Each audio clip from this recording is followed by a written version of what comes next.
heart punches. I do machetes. So if you had to rank out of 1 through 4 on this story alone, how many heart punches would you give this story?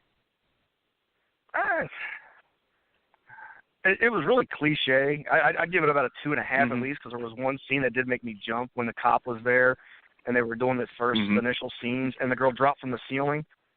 I was listening to them because they did that real quiet talk and then like that boom out of nowhere, and it did get me. I was like, oh shit, okay. That was the only thing that really got me on. Other than that, I could kind of see where everything was going, but I mean, it was the creepiest one out of the two. It was so cliche. It was entertaining, but it's a story you've seen about a million times. Agreed. It wasn't anything better than anything we've already seen in the past. It wasn't anything any worse, really. It was just kind of there. And, I feel like out of all of them, this was the least original. So 2.5 for me, too. I agree. 2.5 machetes for this one. It just wasn't anything special. Don't get me wrong. The acting was good. I thought they did a really good job for them. We're talking about like a direct-to-DVD type movie, and you've got these kids who do a hell of a job, I think. You think you'd get shitty B-movie acting. I do think that the Ghost's makeup kind of sucked. I don't know what it was about that. It looked too fake, or just I don't know. It was very hot. It was compared to everything else. It was very. Everything else in the movie Halloween-ish. looked so good, but this part, I just don't understand. I don't know. This story to me, we'll get into it later. So 2.5 out of 4. All right. So let's revisit the girl who stole the keys now. She's now with her family on her family trip. And so we've got this last-minute family trip to a relative's house for Christmas Eve.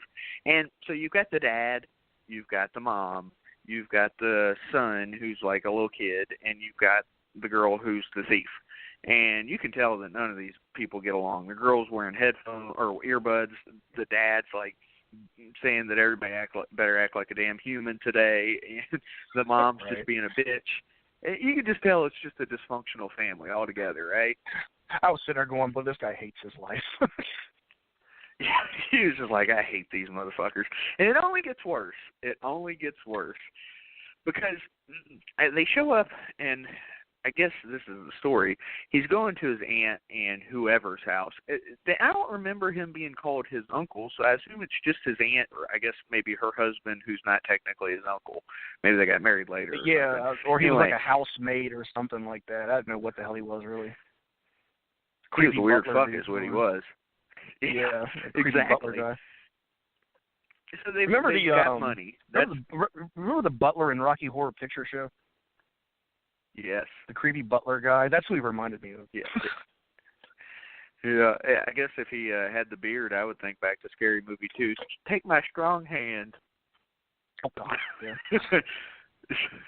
So they go into this house of like I said, it's just a couple people there. It's rich people, and the dad is talking to the aunt, and you find out along the way that like him and the aunt don't get along, and while he's talking to the aunt when they get there, he's bringing up the fact that his mom and her didn't get along, and he's there to bury the hatchet. He's talking about how the Christmas spirit can get into you, and it reminded me of Scrooged.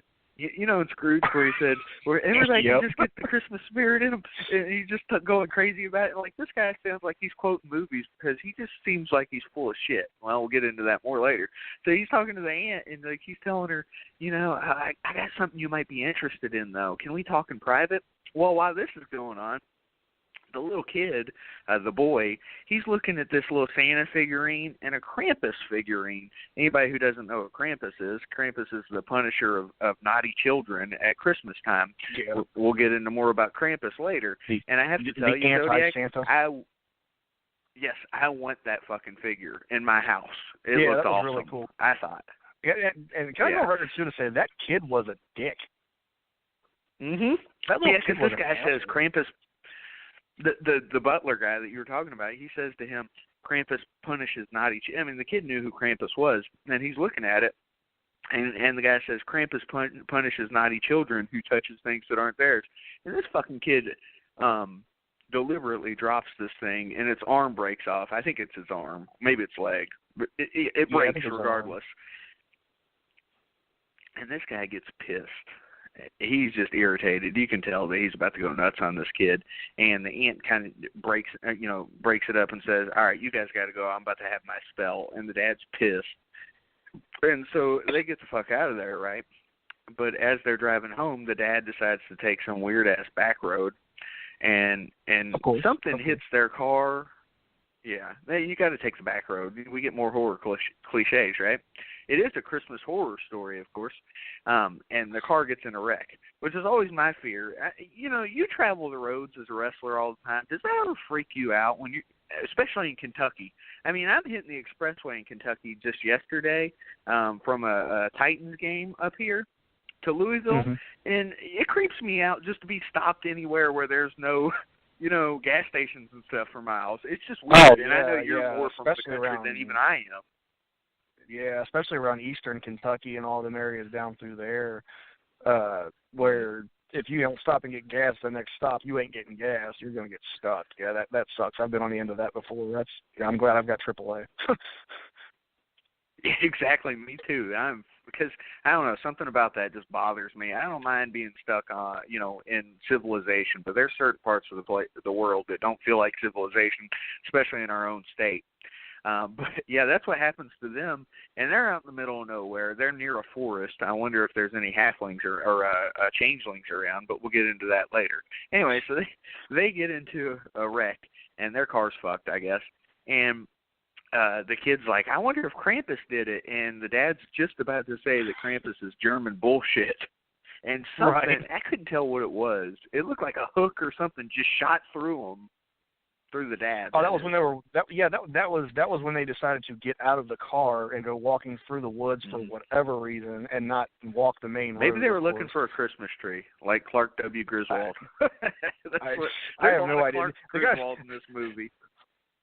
I love the quote. He's like, "This will take 30 minutes off of our trip." I'm like, one, you don't even know where the hell you're going. So how do you know it's going to take 30 minutes off the trip and you're in the middle of the woods with a flare? He's going to start hearing dueling banjos here soon. Yeah. It was like some kind of hook that just peeled him. But none of these people struck me as intelligent people, so I was able to buy it and be okay. It seemed fine to me. So he thought he was shot. And, I don't blame him for thinking that. I mean, he was bleeding out. And the kid being a stupid fuck, the boy, being a stupid fuck, he goes wandering off. I guess he heard something, saw something, whatever, and he gets grabbed by some chain and pulled away. Well, this is where we get the idea that it is Krampus coming after them. They're not willing to believe this at this point, but us as viewers, we start to get the idea of what's going on. So, and this is where it's tough, because I'm telling it one story at a time, and again, it's broken up throughout the movie. So, I think what goes on now is they all take off towards the church. Yeah, it's like a Quentin Tarantino horror movie. It's all over the place. Mm-hmm. That's what I said before you came on, other than the fact that it's actually in order, at least in order of time. But yeah, exactly like that. So all three of the remaining survivors now, because we assume that the son's been caught, put in a bag, and tortured, they all go into a church. And when they get into the church, the dad is talking about how maybe if we confess our sins, that Krampus will leave us alone. Because I guess that they argue about it for a little bit, but at a certain point there comes acceptance that this is Krampus. This is no bullshit. This is Krampus. And the mom was the one that really said it was bullshit. But I think the daughter's the first one to admit to what she is, and she says, she's not one of those kids that's doing drugs and having sex and all these things, but what she is kind of a klepto, that she steals things for no reason. Like she stole something for her aunt's house. And she stole a lighter. This, again, is our connection. Is that what it was? Yeah, it was a lighter, which comes into play later on. I was watching it on a tablet so many times that I never even caught what it was. But yeah, that's a good point. I'm pretty sure they're it was a lighter. Setting it up just like Halloween 2. No, you're probably right. Halloween 2, just like you said. You remember they set up that lighter for like hours in Halloween 2. But so they're in this church and she's talking about stealing, and now we understand that she is the stickiest fingers, like the kid said. So, she's a thief, and she's, admitting it, and they're trying to get rid of their sins. So the dad chimes in now, and he says that, before the dad chimes in, maybe before, I'm not sure in which order this goes, but the mom says, well, our son was innocent, so that doesn't matter. And then the daughter reveals the fact that the son was killing fucking their pets. So the kid was about to be a fucking serial killer. That kid was about to be Dahmer. Yeah, that kid was messed up. She said she caught him in the garage with a bag when the cats disappeared and had blood all over him. I'm like, holy crap, this kid was nuts. Yeah, and he was like happy about it. He was a sicko. It reminds me of again a Halloween quote or a Halloween reference, Halloween remake, and where Michael Myers is killing rats at the beginning. So, there is a connection to serial killers here. That's what the kid was going to become. Well, his ass is dead now, probably. Then the dad talks about why he went to their aunt's, and the reason why is the company that apparently made him a bunch of money has gone under, and it's been under for a while, and he's basically trying to swindle his aunt to get a bunch of money from her, and she knew he was full of shit. And, he tells the mom that he had to do it for her because, I guess he outkicked his coverage, if you know what I'm saying, as far as the marriage goes. I know what that's like. Right. You know what I mean? Sometimes you just hate over your head. He was living out. Yeah, he was living outside his means.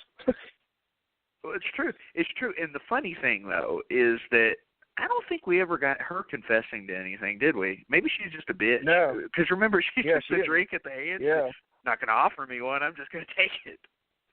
Right. I was waiting for her to be like, because he was talking about how he was trying to keep her around and he worked so much and this and that. I was waiting for her to be like, I've been sleeping with your brother or something crazy like that. Like, yeah, I was just picturing like, she's been banging somebody else.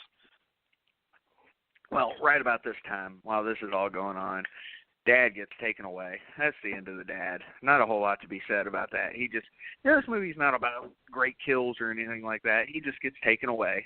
Say bye-bye to Dad. Yeah. So now it's the mom and the daughter. There wasn't a lot of, well, I can't say there wasn't a lot of gore. Well, like, as far as a lot of the stories went, there wasn't a ton of gore or anything like that. There was a lot of sudden things, though. Which that one, it didn't get me on a scare factor, but I was sitting there waiting for her to say what she did and this and that, and then they were like, nope, yoink, and then she never said anything. So I was like, oh, well, that sucked. Yeah, it was just surprising and out of nowhere. So the daughter and the mom, they go take off and hide in a confession booth. If I'm not mistaken, confession booth. Yeah, I think that's what it was. And they're hiding in there, and this is where we finally start getting some idea of what Krampus, I don't know, looks like. Not a whole lot just yet. But while the mom and daughter are in there kind of reconciling, hiding from Krampus, the daughter starts saying, I feel something on my leg, and you look down, and it's a fucking tongue. Like this giant tongue is just rubbing up and down her leg. And the mom, I guess this is the mom's part where she's just going to sacrifice herself for the greater good, which is her daughter. She stabs probably a fire poker. That's the weapon of the white man, let's face it. In any horror movie, that's what they use, a fire poker. Yeah. It's true. It's a must-have. Never a gun, always a fire poker. So she stabs this tongue. Yeah. She stabs this tongue, and the daughter takes off, okay? And the mother's like, come on, motherfucker. And Krampus fucks her world up. And so bye-bye to the mom. Again, we cut scenes again, so I have to go back in my mind to where we're at now. The daughter's on the run. I guess that's when you actually get to see what Krampus looks like, too. Yes, and I have to tell you, I think Krampus looks pretty badass. Oh, yeah. They did a good job on him. He was jacked, too. I was like, that was crazy. To say that motherfucker's been using some steroids. Krampus is not getting drug tested, that's for sure. Well, so finally we get to the point where it's a showdown between the daughter and Krampus. And the daughter had stuck something through his chest during this thing. And like you said, the lighter comes back into play. She knocks gasoline on him and catches his ass on fire. And as he's on fire, he kind of turns back into the butler. And you realize that Krampus was the butler. And me sitting at home, I'm like, what the fuck? I was so confused at this point.